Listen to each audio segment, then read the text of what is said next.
Yo, what's up mga Fai? So, wala nang intro-intro. Kung tismosa ka, edi wow sa'yo. Ikaw lang sa kalam. Kasi marami ka na namang mabubuksang pahina ng kwento na ikaw lang ang nakakaalam. Galing ha? Yung tipong gagawan mo na naman ng istorya na walang katuturan.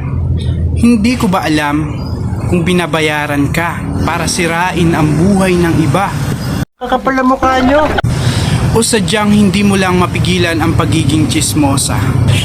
Kasi isipin mo, may makita ka lang nakakaiba sa buhay ng iba.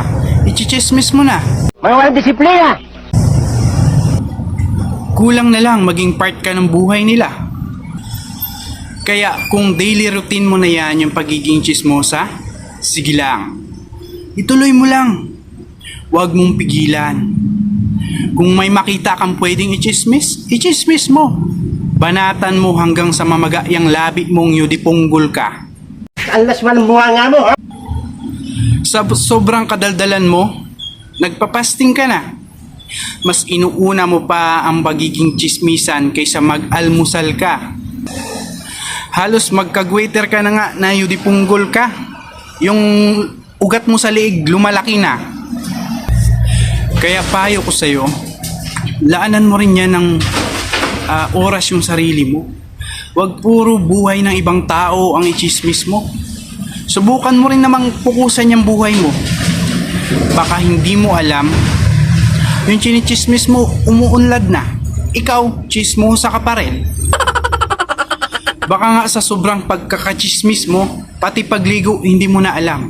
Diyos mio naman, maawa ka naman. Hindi mo ba talaga kayang mabuhay ng walang ichichismis?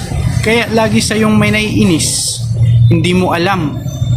Pagkatalikod mo, nililibak ka na. Kaya payo ko sa'yo, bawas-bawasan mo na ang pagiging chismosa. Hindi magandang ugali yan. Ha? Kaya sa lahat ng chismosa dyan, payo ko, bawas-bawasan nyo na. Kasi baka maging habit nyo na yan.